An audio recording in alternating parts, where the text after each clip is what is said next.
Hey, everybody. Thanks so much for joining us today for this really exciting conversation. I'm really thrilled to be joined by Courtney today. We're going to be having a really great chat about some of the really innovative data sets that schools can start collecting and analyzing for the school year. Thanks so much for joining us. In the interest of time, we have a lot to cover in 30 minutes, so we're going to go ahead and get right started. If you have any questions or chats for us, feel free to add them into the Q&A box or the chat box that you see in the webinar. Oh, we're going to get through a lot today, Courtney, in 30 minutes, like I said. Let's start with some quick introductions of the two of us. And then I want to talk about some of the conventional data that schools are using already and have been using for decades, just to start on a really positive note. Really excited to hear what data sets you think schools should be analyzing moving forward. And then we're going to have some tips at the end for going forward. Let's get right to it. Courtney, tell us a little bit about yourself. Okay, thank you, Tyson. Thanks everyone for joining today or joining another day when you watch the recording.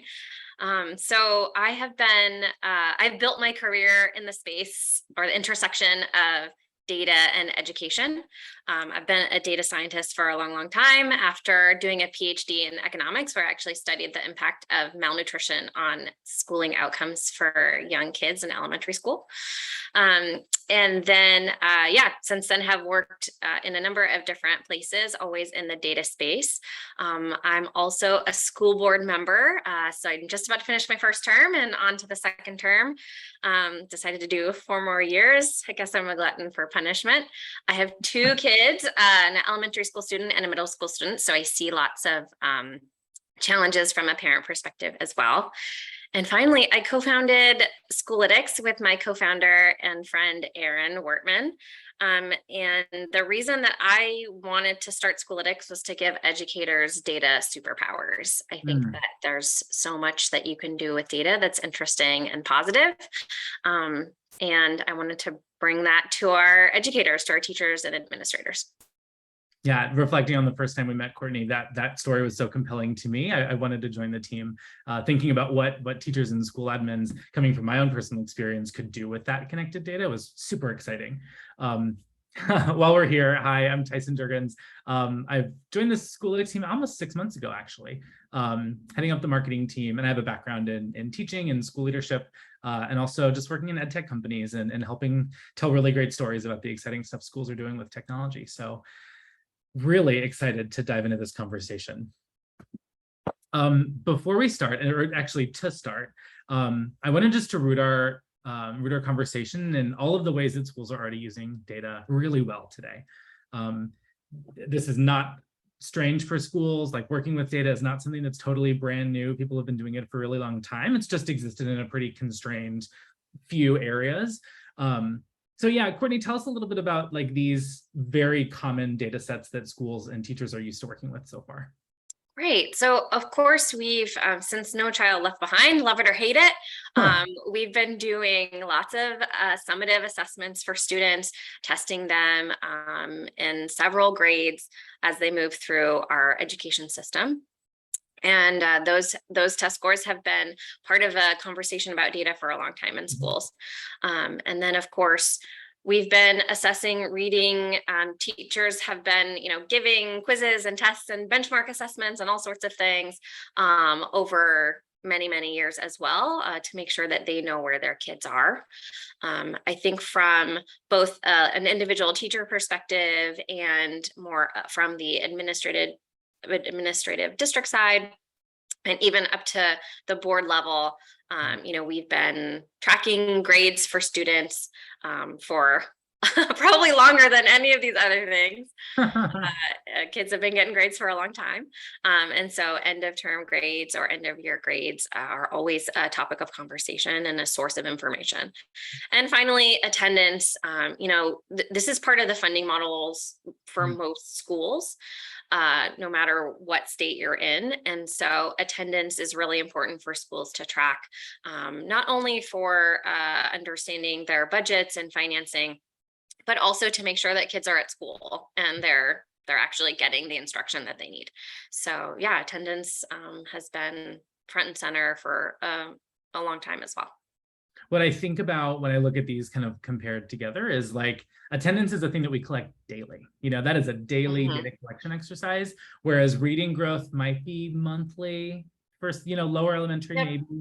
Interim and summative, that might be 3 times a year if you're on like an NWEA MAP course. So yeah, these have really different cadences, but it is something that like when it comes to collection, we're very used to. And then obviously on the other end, assessment. For all these though, it seems like they are a little after the fact. By the time you get all the data and you can actually do something with it, it's a little stale and you kind of lost the ability to make something better if you're only waiting for summative assessment scores to come back. So it should come as no surprise that when we were thinking about what are some of the data sets that we could explore or that schools could be exploring right now, we wanted to think of the ones that were more leading indicators, more like real-time live data where you can actually do something. So tell us about some of those data sets that might lead to these outcomes. Sure, and we'll get into each of these in more depth in just a minute, but I think that there are 4 areas that I'm really excited about when thinking, how do we expand our toolkit beyond the data that we just touched on. So in the assessment realm, we've got standards coverage, which is essentially, standards are, we've been moving in this direction for a long time, which is to say, hey, our kids mastering content and things that they need to know how to do. And the language that we use around that is standards. And so I think there's interesting ways that we can start to bring in data related to standards that we haven't used before.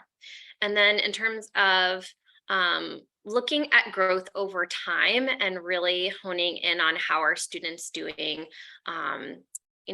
really on a more frequent basis. There's lots of formative things happening that teachers are doing. And as the classroom gets more digital, we've got more interesting things to learn there. And then, of course, in terms of assignment engagement, grades and assignment completion, things like that, that's really the bread and butter for Schoolytics. We know a lot about that. We'll get into that too. And then one area that I'm pretty intrigued by, especially as a parent myself, with school age kids, just thinking about like, how do we bring families in and really what kinds of data are we building or could we get access to that would help strengthen those bonds with families, with parents and guardians? And then, what are the outcomes that would be positive from that? Not only attendance, but also, just learning outcomes for kids. There's lots of research that says that the more that a family is engaged with that learner, the better they do in school for lots of different reasons that are fairly intuitive. I can't wait to dive in because you said like 400 things that speak to the brain. Like I'm really excited to talk about. Okay. Let's start at the beginning. We will get through all of these and dive a little bit deeper. Standard coverage sounds kind of tricky, and I think when I think about what this might have looked like maybe 10 years ago, when I was maybe 20 years ago and I was teaching, we're handed a pacing guide. It had standards. I knew what I was supposed to teach, but I don't know that everyone knew what was being covered in every classroom, every day, every week. I wrote it on the board in a whiteboard marker, what standards we were covering today, but I don't think that was ever aggregated and made into usable data. So talk to us a little bit about how schools might want to inquire about which standards are being covered in classrooms day by day. Yeah. This is a super hot topic right now. There's lots in the press about acceleration versus remediation. And wherever you fall on that spectrum, I think it's still important to know what are kids learning to the most degree possible. And this is where standards are really helpful because you know what gaps you have, where you can sort of stop and move on. And as a teacher, that's really valuable to know where those kids are. And it's really, really helpful in order to create groups of students and really understand how to differentiate for them. I think that for administrators, standards are also very, very important because that's really where you're probably not most accountable in the sense that like there's no funding tied to standards, but at the end of the day, that's what you're trying to achieve. You're trying to help kids to achieve mastery in the grade level standards so that they can be successful students and successful adults. And so I think that it feels a little bit like a unicorn, like, oh, we could actually know what standards are being taught at any day in any classroom. That seems a little bit far-fetched for a lot of folks, but I really do believe that it's possible. As the consideration section mentions on this slide, it's kind of hard, but I think that there are more and more tools out there that can support this. So of course, with learning management systems, that's where all the homework and assignments are going, or at least most of them for students. And then there's a lot of ed tech tools that really have taken this challenge on of helping to tag lessons with standards. And there's just a few written here, like there's many, many out there. But things like iExcel or Nearpod, where it's pre-tagged for teachers, and you can get interesting information on what kids are doing and how they're performing on those standards. Thinking back to my time in the classroom, it was always really tricky to know what standards do we cover in October versus which ones do we cover in March. If you're somebody that's doing periodic interim assessments throughout the school year, it's really important that your teachers know what's being covered in each of those interim assessments. Otherwise, you're testing kids on stuff they haven't learned yet, which doesn't seem very fair. This also brings to mind the conversation that we're having really currently between like remediation and acceleration. Making sure that even if a student is a little bit behind, they are still exposed to grade level standards content and materials, rather than being kept from grade level content. I think this could help schools know a lot about which students have been exposed to which standards, how often. And then, this is a little bit of an aside, but I think it's an interesting point. I know there's a lot of change management going on in schools to try to adopt standards, to figure out how do we do standards-based grading. And what does that mean for parents? Like, parents sit there and scratch their heads. They're like, what is a 1? What is a 2? What is it? Can you just tell me like A, B, C, D? Like, that's where they are. And I think that the more like volume here could help, right? Like that you're saying, hey, here's what they're achieving mastery on. Just because you get a report card at the end of the year that says, hey, for this particular power standard that we chose to cover in 3rd grade, then, they got a 2 or a 3, but you kind of know. I think for parents, it will help them to understand, okay, this is like a culmination of learning that it still has the same sort of purpose as grades, but it's a different way to think about what your kids are learning. Yeah. We could be here all day, but I know we have to move on because we have so much to cover. I'm going to take us to the second type of data set that schools could be collecting. And this is really data about the formative practice that students are being asked to do in classrooms. And this one, I think for me, was a little bit tricky to think about because there are so many tools and ways to do this. So help us unpack, Courtney, like, where is this data being generated? Yes, I mean, those sources there are a pretty good list. There's of course other tools. I think probably the biggest place that this is happening is Google Forms. We have internal data at Schoolytics on all of these teachers and students who use our platform, and Google Forms it's like a huge component of the types of tools that teachers are using with students. It dwarfs like everything else. Everything else is sort of almost like an afterthought. It's a little blip compared to Google Forms. So we know teachers are using Google Forms, and you can form quizzes with them. You can do little surveys. You can do exit tickets. There's so much. They're pretty flexible. We've all used Google Forms, I think, in our day-to-day work. So that's probably the biggest one to double click on. But of course, the quiz tools of the world. I personally really like Kahoot. It's fun. But there's lots out there that do that. And I think that getting data out of some of these places is more or less difficult. Google Forms is actually pretty great. As we all know, like, you get that Google sheet that's immediately tied to your Google Forms. So I think that's really a place to think more about and try to leverage. And I know that we've been thinking internally at Schoolytics about how can we help people get more data and information out of their Google Forms without having to do all the work themselves and wrangle all that data. I'm really compelled by the idea of like kind of connected to standards practice, where we're talking about standards coverage, where we're talking about are students exposed to standards, or are they being instructional minutes being devoted to standards. This really talks about like, are students being asked to like demonstrate mastery against that standard, and to what degree that mastery is happening.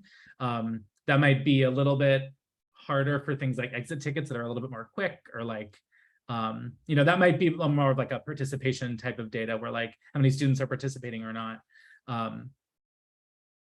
But yeah, this one feels like schools could learn so much about those quick interactions that students are having, those academic interactions. When I think back to my teaching, I think back about the degree to which I was asking students to practice standards mastery with the degree of rigor that they're going to encounter on the test. So like, what does an adequate kind of DOK level of response look like? How deeply are students being asked to know or engage with the learning standard, Mm-hmm. Yeah. Totally. Yeah. And I think we can't stress this enough. Like all throughout all of these 4 data sets, if you will, the big theme really is early intervention and early identification of gaps. It's not always about students that are falling behind. Like, we've got students who are also excelling. And again, this is a little bit of an aside, but I believe that we need to serve all students and honor those kids that are pushing the boundaries as well at the top. That being said, like, we talked about this before. Other than attendance, there aren't really good common sources of data that everyone has at their fingertips to do this early intervention. And it's just so important. If you're a student and you stop doing your homework and you get 2 months behind, that feels like a huge chasm to fill. But if if somebody can swoop in and say, hey, you've missed a few things, like, let's figure out what's going on. Is this an access issue? Is this an internet issue? Is this something going on at home? Are you, whatever it is, like, kids are complicated. They're complicated humans, but I think that early intervention is super important, and formative data can definitely help. This has me thinking about our next one, so we're gonna jump forward, but I do want to have a little plug that, like, I think what you just said is really crucial, that all of these data sets are valuable by themselves, but they're way more valuable when you marry them with another data set. So how do we take in-class formative practice and marry it with like assignment or homework engagement on top of that, to find the patterns of, well, you're not completing exit tickets. Well, you also missed a week of school during those standards, but you also have been turning in assignments late. Like, there's a problem here. So yeah, I'm approaching this one in particular, thinking about how to connect this with other types of data. But what is it that we can learn about how students are engaging with their schoolwork that is like different than grades and different than kind of assessment? Take us through what we might be able to learn from these LMSs. Yeah. So I really think that it comes down to the frequency at which you can learn something. So even with formative data, you're not doing that all the time, right? But when we look at our data, or I think about even just my kids and what I observe anecdotally about the homework that they're doing, they're getting assignments in their learning management system every day, sometimes multiple assignments per day. And so the volume of information explodes really fast. My kids have been in school, I don't know, 5 days, and they've already done 10 assignments. So it really is sort of like this constant fire hose of data that if a teacher looks at their grade book, it is like not humanly possible to piece all of that together. It's like just a wall of numbers, right? And that's where the analytics side comes in, where you can create metrics out of that. We at Schoolytics focus a lot on assignment completion and whether kids are turning things in on time, a little bit grades as well. But we also are digging into what I think is like secretly the coolest data set, which comes from more of the Google Drive space, which is like, how long is it taking kids to edit an assignment and complete it and turn it in? And we specifically don't look at the content of those submissions, but we look at time elapsed and whether they've actually given a try, because drives teachers and parents crazy when kids turn work in a learning management system and they haven't actually done anything. It's very easy to click that button. It's enticing, so to speak, for a lot of students. And so, yeah, just trying to figure out what is their workload, what are they doing? And it's not all about just like catching kids out. It is also trying to help them to have a balance between homework and all the other things that they're doing, and also to feel like their mental health is really strong. Also a big topic that we could go into that will not today, but big ties there.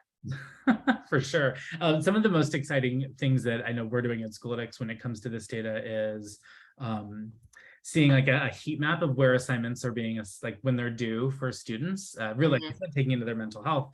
If the entire school, all the teachers in every grade are making assignments due on like one Friday a month, and then students are, absolutely going crazy working on those assignments, like that's probably not great. So there's a lot that you can do from a day-to-day, like helping teachers out.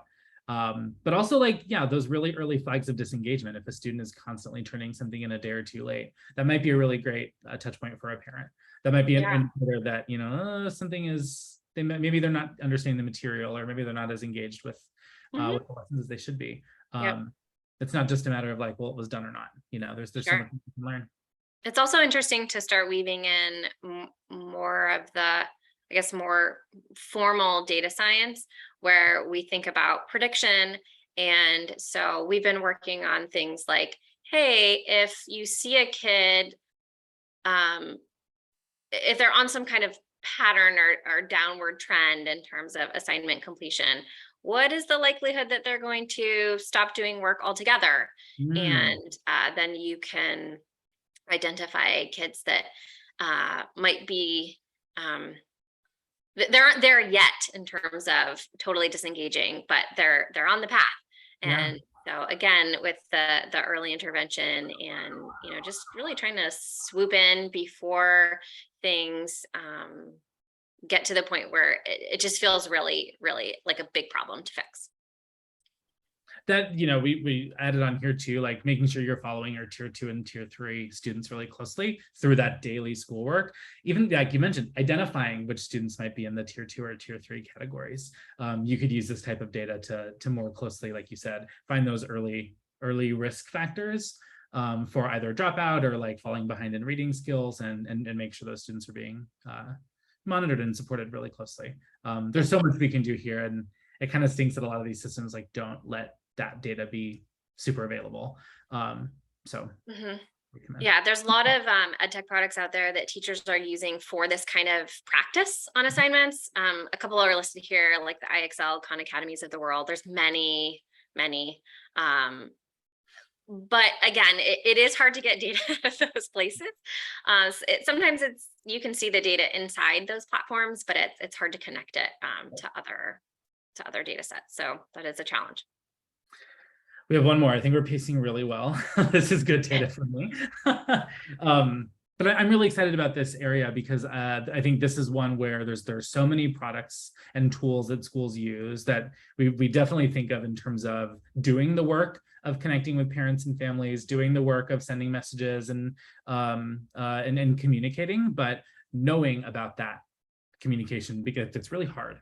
Talk us through a little bit about what you see it makes this like a really compelling data set for schools.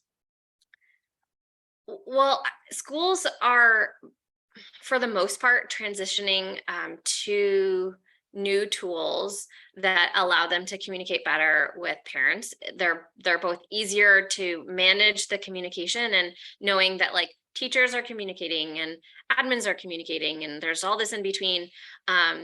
And so things like Reminder, Parent Square, or talking points, things like that. So those are all pretty interesting platforms, but what they're generating is data. And so if we can use that to learn about who are we communicating with most often and about what, and who is responding and engaging back. As we touched on before, family engagement is really, really important. And we need to know our families in schools. And I think that the place that I see as the new frontier is pushing ourselves to give parents the type of information that they want. We get a lot of emails about when it is back to school night or when is the next minimum day. And those are all very important. But we get very few emails or information about how our own kids are actually doing, because the time required to individualize those communications with the right data is enormous. And so I think that that's kind of the new space that I would like to see us change, is really making those communications much richer and more informative for parents. But again, there's lots of sources of cool data here, not only in those communication apps, but people are doing surveys through Panorama, surveying families. There's back to school nights and parent teacher conferences and phone calls and all the ways that teachers are and administrators are trying to connect with kids and their families at home. This has me thinking too of the families that are not being communicated with, and how I remember my time in the classroom, I would always feel very guilty that I didn't have time to do those routine, wonderful checkpoints with the students that were just fine, and I really should have. And knowing which families or which parents were not being touch pointed enough would have been really helpful for me. And I don't think I had the ability to have like insight about my communication strategy, Yeah, I think I heard a funny anecdote one time about a district that had started using one of these communication apps. And they said, what, the best thing that we found out was that we actually don't have valid contact information for a huge portion of our families. So even that first step is really valuable, because then you can go and do something about it. You're like, well, of course those parents aren't engaged because they're not getting your emails. Wow. So. And yeah, so much of this lives offline. These are Post-it notes. These are memo pads. These are handwritten notes. I know that like digitization is something that we've been talking about, but the more this type of stuff lives in systems, the more we can like derive intelligence from it, which is really exciting for us. Yeah, exactly. So we're trying to make inroads into this space at Schoolytics with this concept of, logging some of these events and then giving people reporting on top of that, which I'm really excited about. And I hope that it helps to alleviate some of this pain of like, hey, I'm doing this stuff, but I just can't show that I'm doing it. Right. Yeah. Where does that live? We have 2 minutes and I have 2 parting questions for you. I'm going to ask them both and let you kind of freeform respond. One, what are just a couple of the takeaways you hope that the people that joined us today are taking away, the kind of big overarching themes? And 2, what are some of the data sets that we didn't cover that you think are kind of the next gen of data that can be available for schools? Sure.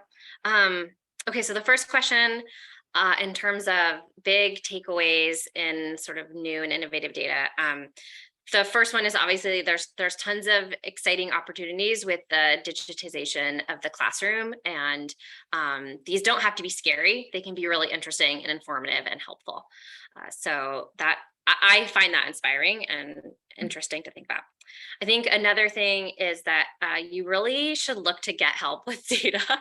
Only the fanciest, biggest tech or technology companies in the world like Google and Amazon do this kind of stuff themselves. Like any other place is getting support with data infrastructure and data management.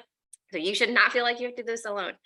And then finally, one thing I like to think about when ruminating on more and better data is that we got into a cycle in education where test scores were really, really important. It was like the thing that we were measuring and holding people accountable to. And we all could feel that wasn't enough, right? And that there was too much focus on that. And I don't think you should throw the baby out with bathwater. I think test scores are important to consider, but they're so infrequent and they're really not that helpful for like individual teachers and students. So I think that with more data, it sort of liberates us from the ball and chain of having to pay such close attention to those summative assessments and really get into the like knowing your students deeply and supporting them throughout the year, and really helping them to learn.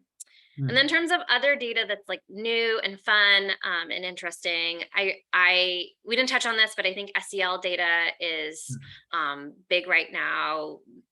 Again, getting to that, like knowing your students and understanding how they are and whether they're able sort of mentally to be learning in the classroom, and touching base with them is really important. And also giving kids skills to be good teammates and good practitioners of things like empathy and stuff like that. That's important for productive employment.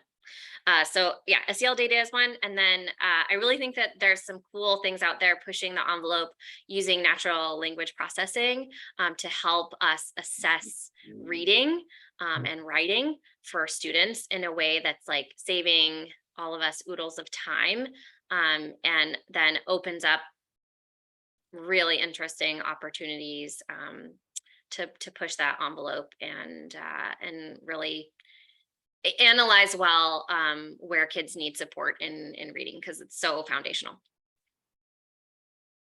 Yeah. Great. We're gonna have to schedule another one of these here pretty soon to talk about those, because I'm sure those are areas that are being developed as we speak, and before we know it, there's going to be systems and tools and whole data sets available to us that aren't available today. Courtney, thank you. Such a pleasure having that. Thanks everyone that joined us today. We will send out all the resources that we mentioned today, along with the slides and the recording via email. So take a look at that. And if you want to know a little bit more about how we're helping schools bring these complex data sets together, reach out to us or go to Schoolytics.com. Thanks, Courtney. Thanks, everybody. Thanks, Tyson. Thank you all.